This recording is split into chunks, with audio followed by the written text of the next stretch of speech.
FOMO. My name is Patrick J. McGinnis, and I'm a FOMO Sapiens.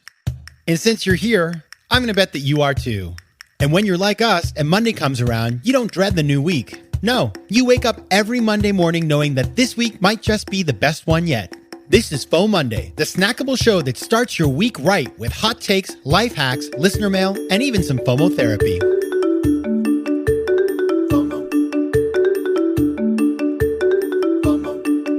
Hey everybody, welcome to FOMOnday, the snackable companion to FOMO Sapiens, which comes to you every Monday. Of course, we have a full episode of FOMO Sapiens coming on Thursday.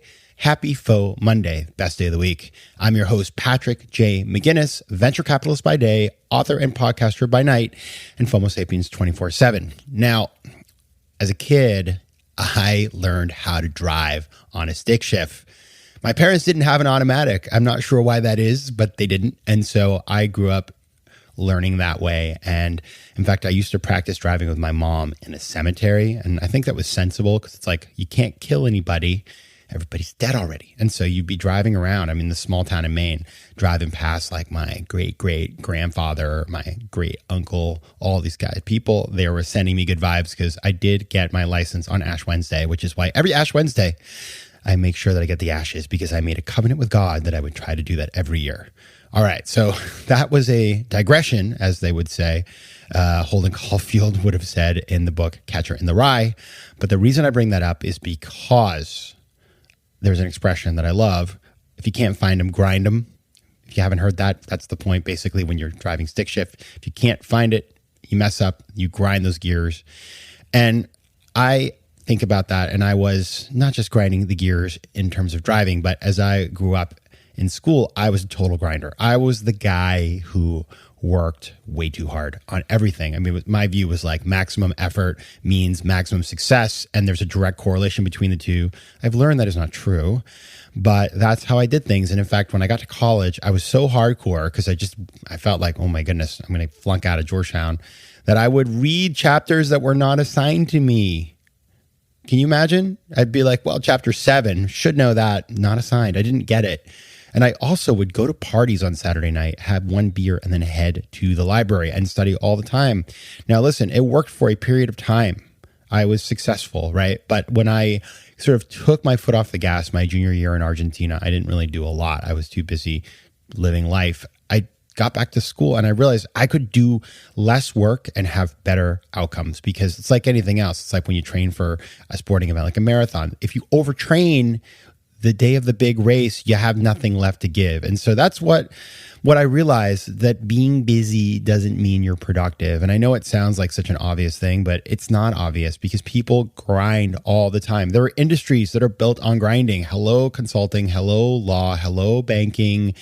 And I just think that this culture of grinding, even now, it's like people, they put in the FaceTime, they're worried about just like logging the hours because a lot of times that's what gives us self-esteem. I remember when I was working in banking, I didn't have a very intense position. I probably worked like 60 hours a week, which is a lot of hours, but in the world of investment banking, it's basically like you're a part-time.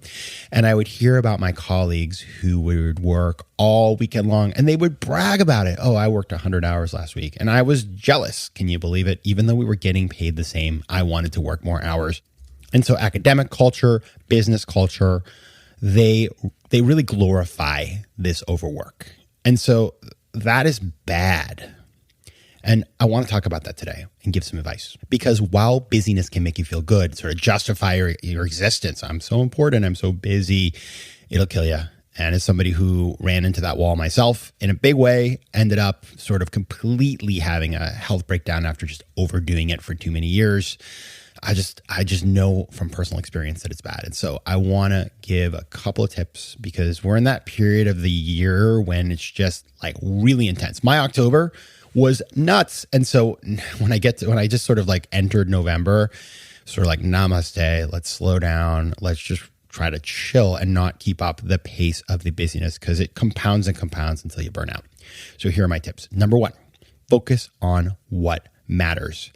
And yeah, small tasks can be a priority. Of course, there may be things you have to do, and every day we have to get on our sort of our to-do list and check things off. But what happens a lot of times with busyness is that we end up spending so much time on little things that don't matter that we procrastinate on the big things, and then we end up having to rush and scramble and do the extra hours. So be ruthless about prioritization, and the little things that don't matter, just batch them together. I have a whole email system that I have learned over the years, kind of reading other people's, which is all about answering things right away that are important and then batching everything else for later on. So that's what you need to do with life. Just ask yourself, is this important? Do I need to do it now?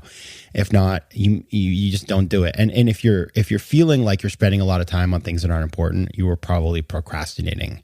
So that is the big idea there. Number 2, I just had this really great conversation that we're going to air later on this season with a woman called Juliet Funt, and she has a book called A Minute to Think. And we're going to talk to her in great detail about her book and her ideas. But one thing she said, which I just thought was like really smart and I liked and I'm going to implement in my life, is do not schedule back-to-back meetings. So she always inserts a little pause between meetings, and it allows her to prepare for the meeting. It allows her to take a little break, get some water, run to the restroom, whatever you need to do.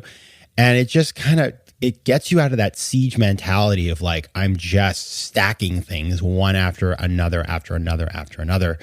And I think that's a really beautiful way of scheduling your day. It's just being like nicer to yourself to make sure that you have the time in between meetings to do what you need to do. And also being nice to other people, because you're going to be way more thoughtful when you roll into the meeting, having thought for 5 minutes or 10 minutes about what the heck is the agenda and what you want to achieve out of that meeting. So Juliet, you're awesome. We will get Juliet on the show. It's taped. It's coming at you in the new year. FOMO. Number 3, bench people. Now, this is a piece of advice I got from a friend of mine, and I would say her name, but I don't know if she wants to be credited. So I'm just going to say that it's a very good friend who I used to work with, who is an incredible entrepreneur and advisor to startups and just human being. And she said, Patrick, she knows me really well. She's like family to me. So she understands the Patrick flaws, things like all the FOMO.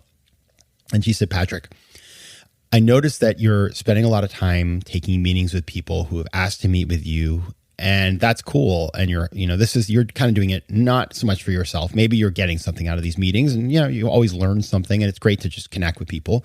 But these are people who maybe want your advice or to ask you for something, and so you could end up, and believe me, I've seen it happen to myself, where you spend a whole day, you look at your calendar, and it's like the whole series of meetings are for other people's needs and not my own.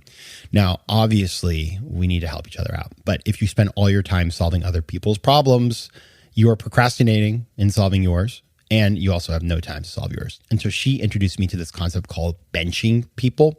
And benching is basically a very nice way of saying, hey, got your email, really busy right now. Could we connect next month or the month after? Or you could say, hey, really would love to help you. Can you put this in an email and we'll just resolve it that way? And so benching people is like, I think about it in a mental state of sort of like you're at the school nurse's office or the school principal's office or whatever, and there's that bench outside and you have to sit there till you're called in.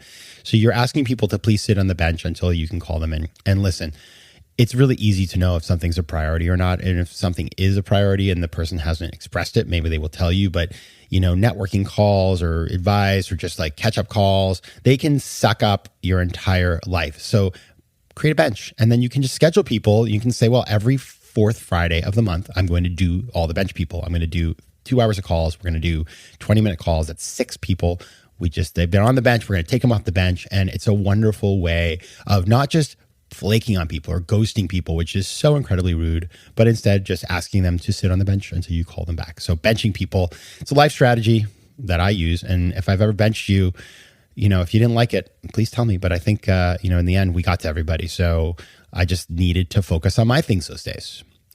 Now, next, delegation. Delegation. This is something I talk about all the time. If you have seen my TED video, How to Make Faster Decisions, I don't make small decisions all that often anymore. Obviously, I make them every day. Like, which socks am I going to wear? I have a lot of socks, but that's just reflexive. I just grab a pair. But when it comes to the things like that require a bit more work, like picking a restaurant to eat at, I just say to somebody, you pick what you like and just make sure that it's healthy or something like that. So I'm a real big believer in delegating tasks to people or to the watch, the ask the watch philosophy that I so believe in. It's powerful. And so, if you can take things off your plate by basically outsourcing them to people or the universe, do it. And final one, never say you're busy. Like, how you doing? Oh, I'm really busy. It's number one, don't do it. It's just not interesting. Number two, I think it sort of primes your brain for feeling overwhelmed. It's like when you're telling people you're busy, you're also telling yourself you're busy, and then you feel out of control and stressed out. So it's just not a good way to, it'd be like if people say, oh, how are you today? Well, I'm terrible. Well, then you're sort of like setting yourself off on this path of not feeling very good about life. So you don't have to lie and say, oh, everything's rainbows and sunshines, but you could say, well, I've had a really challenging day, but I'm excited about this or that, or here's the flip side of that. So I think it's important to stay away from that kind of mindset because you're just feeding into feeling stressed out. We don't want that. So as a reminder, my 5 tips, which I try to follow. I'm not perfect, but I do my best. Number 1, really focus on what matters, not on the little things that take you away from what you need to do. Number 2, no back-to-back meetings. 3, bench people. Try it. You're going to love it. It's addictive. 4, just outsource when you can. And 5, don't say you're busy. Say something else. Say, hey, have you heard of FOMO Sapiens? That would be nice. or don't. But anyway, I hope this helps. It helped me a lot. And it is that time of year. So, be good to yourself. I will see you on Thursday. And until then, take care of yourselves, FOMO Sapiens. Can't get enough of FOMO Sapiens? Join me on Patreon for ad-free episodes, bonus material, and exclusive content that will help you to master FOMO and position yourself for greater success in both business and life. Go to patreon.com/FOMO Sapiens to learn more. You can also connect with me on Instagram at Patrick J. McGinnis, on Twitter at PJ McGinnis, and on LinkedIn. I love hearing from you, so don't be shy. FOMO. Want more FOMO Sapiens and FOMOnday? Head over to FOMOsapiens.com where you can listen to past episodes, learn more about the show, and find out how to advertise. You can also connect with me on Instagram at Patrick J. McGinnis and on Twitter at PJ McGinnis.